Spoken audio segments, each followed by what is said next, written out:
All right, ladies and gentlemen, welcome back to the semifinals, aka the finals, because it's the last thing to be cast tonight for the IEM qualifiers. It's game number 2 in the best of 5 semifinals match. One of these two players will go through with Trap and participate in the IEM Global Finals. Or, sorry, World Championship. I'm getting my words mixed up at this point. Spawning here on the leftmost side of the map, we have the blue Terran. Give it up for Bbyong. Never writes as the red Protoss. It's Jenner's Terminator. Have you seen Terminator? Not the movie, the player. No. He kind of looks like he could be a Terminator. Well, I mean, all Koreans kind of know to be a bit emotionless and robotic, but that's Whoa, no reason to well, say that's what I was something talking so mean about. about him, Zombie Grub. You're mean about it. I mean that he has like a square face and like a masculine build, like broad shoulders. He looks like a cartoon robot, just not gray with skin. Although the Terminator in the second movie, the other Terminator, was not that buff. He was kind of a pansy. Okay, well, actually, I want to talk a little bit about the end of that last game. One of the really cool things for me was not that Terminator held that attack, but Terminator did that with no force fields. How cool was that?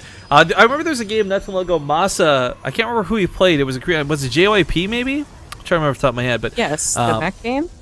No, not a mech game. He pulled the boys, but it was for a WCS match like 2 or 3 seasons ago. Anyways, the point was he had mentioned, because we were playing that Heroes game afterwards, it only worked because he had burned through the force fields with those Illusion. SCVs.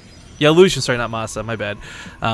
He had burned through the force fields with those SCV pulls, and while the SCV pull itself didn't win the game, it killed the force fields, which let him win the game afterwards. So that's always been a big thing on my mind, and every time we see those SCV pulls and the boys get dragged into the fight, we do tend to see force fields come down, but I don't believe there was a single one for the way that ended. So for that sake, Terminator really impresses me even one step further with how he actually won that game.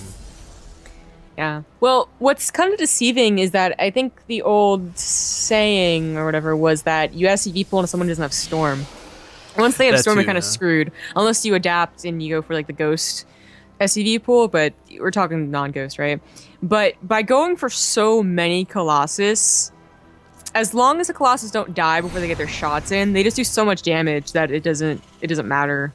Like the output's Yeah. too great anyways. I mean, the Viking kill was way too low anyways. He wasn't giving chase. And the worst part was he was being kited around the entire time, too. That's not something easy to do to a Terran player. You know, combination stim and medevac boost, they've got speed over you most of the time. Protoss, yeah, okay, Blink is cool, but it's not a speed boost. Yeah. So, again, lots of things went really well for Trap. Or, pardon me, Terminator. I got the other Protoss on the brain. Yeah. Yeah, and it is the other Protoss that made it through. It was a PvP, of course, so it was guaranteed, but so far in these qualifiers, the invitees, people who have already won IEMs, are actually rather balanced. 2 Zergs, 3 Terrans, 3 Protoss, but in our NA representation, so far Protoss, and Terminator looked very strong in that last game, so he's looking to be the second Protoss. Alright, well, the Reaper coming back for that scout, it didn't get... if it sees the Stargate, that's coolio. Actually, I already saw the... Oh, no, you didn't. But I was going to say, if he gets in there now, he'll not just see the Stargate, he'll see the Oracle as well, which would be really nice. Yeah. It's almost guaranteed on Kelowna that you get a scout, unless they're very lucky with their Stalker, Mothership Core positioning. And there you go. You just see some local. Alright, so as he pulls back for this, the Marines are still moving out. That is incredibly strange to me. Why? Widowmine. He's hoping the Widowmine will take care of the Oracle. Ah, throws it in the middle line. Doesn't put it in the sneaky spots above the dish or behind the extractor. But oh, he also almost catches the Oracle. I guess that kind of works out if you're not looking for the Marines. I mean, normally the Oracle takes on 5 Marines, no problem, but not if he's not expecting it like that. Yeah. This has got to be an accident. This is kind of a fresh mule on an SCV. For no reason. Oh well. Oracle is going to die. Oof. And that is very important. That is his only detection. And the Widowmine drop is incoming. The Robo's not quite done. Oh, but the Phoenix follow-up was very good. Phoenixes are never really considered the standard way of countering a Widowmine drop, but since they can pick up a Widowmine, it can be very effective. Well, if one more Marine was alive, perhaps could have tangoed with the Mothership Core, but the Stalker lives, the Mothership Core lives, and those Marines really didn't accomplish too much. He did get a couple of worker kills. Not horrible, but you're right. That one of mine drop should be pretty scary. Now, the other thing about the Phoenix too is it can chase down the medevac, which is really nice. Oh, did he cancel? Oh no, it's over here. Sorry. But man, even with the robot, even with the, where are the observers? Whoa. There you go. Crone at the Stargate without actually building anything, but it is more Phoenixes. I was wondering if you'd only get just the one, because I mean, certainly picking up one Winamine's effective, chasing one Medevac's effective, but I don't know about just one. And then if he gets more than like 5, is he gonna go Phoenix Colossus? I think the most annoying style you can go. I didn't realize he actually came home with the Medevacs. I don't know how I feel about that choice. That observer's still not out because he's supply blocked. I mean, that would have been. He would have gotten to that. He would have gotten away in that mineral line, I think. Potentially, with the Phoenix out of position, probably didn't want to risk it.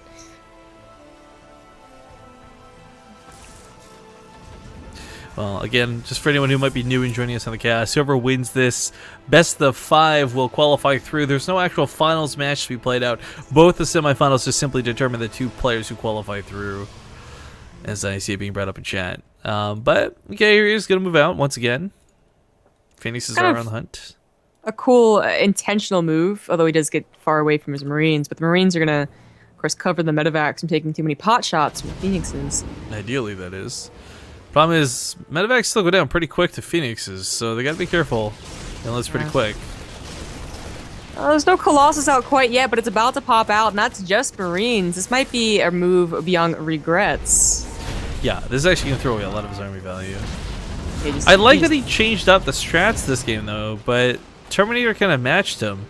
We don't see a lot of Phoenix Colossus, and the greatest detriment to this build is this time. This is when you take lots of damage. This is when Marauders push to the natural base. This is when you get ransacked.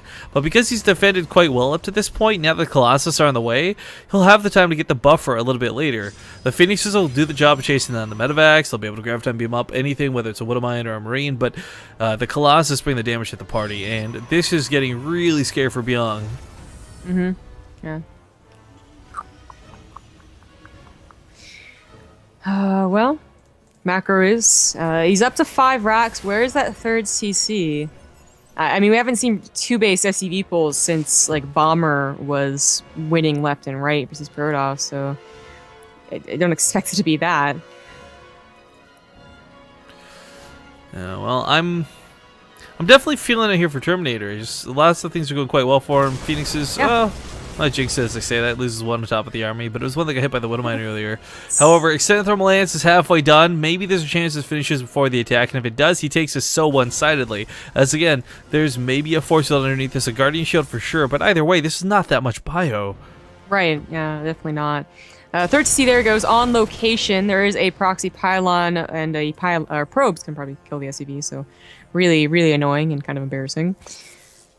With Phoenixes covering the base, just 3, but that's enough. And Colossus guarding the natural, he's fine from an attack. And honestly, he's looking like it won't be too difficult to get a 3rd either.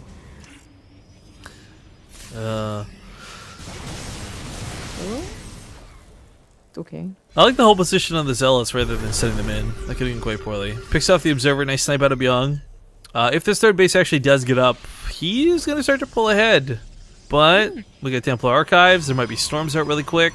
Terminator can play quite strongly off of 2 bases. Let's not forget, there's a lot of power Protoss jokes, but one of the most powerful things about Protoss is just how effective they can actually last on 2 bases compared to most other races. Yeah. Looks like Terminator does not want to go down into that terrible well that exists in Catalona between your natural and your 3rd. And yeah, is going to go ahead and tech up. And that does delay your 3rd for quite a while. It obviously gives you a lot of tech choices and better drop defense as you defend that 3rd. Of course, Catalina known for its drops, and feedback's rather good against it. Yeah. This one Zealot being a real nuisance. Feels like a Carbon Zealot. It's just not doing a lot of damage, but it's being annoying. Well, the Marauders aren't paying attention to it, so... he's got to get 4 kills. There you go. Very good, very good.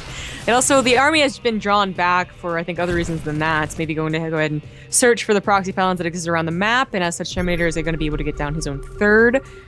Again, not too greedy, but he's already on his way to Storm. Scan on the natural, so just kind of find that. Okay, he sees that Storm is being researched, and if he was going to SCV pull, well, it had to be before the Storm's done, unless he starts adding in ghosts. That's a lot of zealots for this game.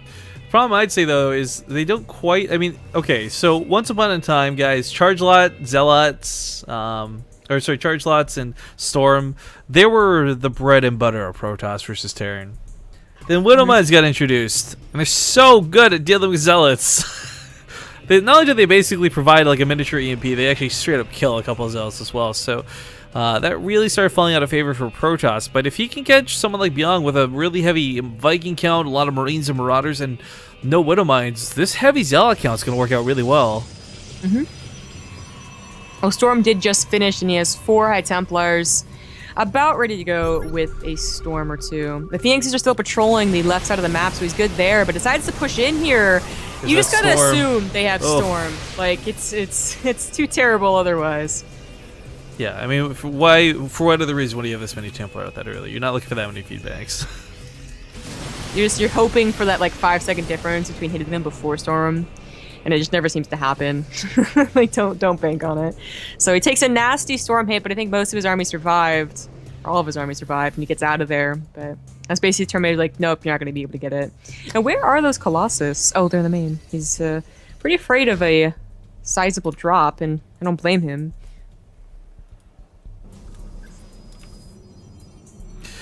Well, I don't know how this is going to go. I mean, Terminator's down in supply, but his supply is more effective. Yeah, most Protoss games happen, but now we have the majority of the Terran army here. Actually, no, 3 drops go into the main, but 2 Colossus, Storms, feedbacks. This isn't going to do a whole lot. The Widow Mines are shots, charged. They go off on the probes. That's actually the one time you want them to go off on the probes. So the Phoenix actually going to chase these down too. Loses one of those big heavy medevacs. Second one goes down. Third one going to go down. And even just leaving the medevacs alone is pretty costly at this point because he wants to be producing Vikings. He does want to have to replace any medevacs. Yeah. Okay, so that was a pretty good split from Terminator in the end. The Storms are just too scary for Bbyong to take on an army that was split, so ended up working out really, really great. And his third, of course, is now completely saturated. Gases are taken. He's looking pretty strong with his upgrades as well. And, well, Bbyong, I mean, hopefully he can win a TVP without a SCV pool, because that's what's happening. He's going to start worrying about ghosts and, you know, late game TVP. I like that scan. I'm going to see what's just ahead, but that's a hell of a lot of Templar. Well, our Storm's on those 2 Templar, I should say. This is not his entire army. He's pushing out so aggressively. Yeah, good thing the Vikings were there to stop that recall. Yeah, they got to get the recall off too. Might not gone too well for Terminator, but I mean, there's a lot of Templar actually scattered around the map. I mean, 8 Templars, a lot of Storms, a couple of Colossus with this too. I mean, I just feel with 1 or 2 good shots on a decent Storm with those Colossus, this army is going to melt. There's so many Marines here. There's so much DPS. Doom Drop is caught by the Phoenixes, and he just unloads on the low ground. Okay. Smart choice. Or JK.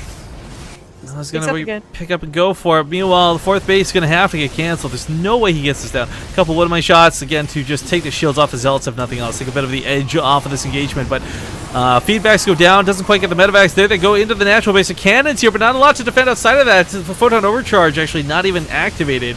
The Phoenix themselves also going to get picked off. The Storms to catch the probes, too, so he's got to be careful. They're all stacked up in that gas geyser.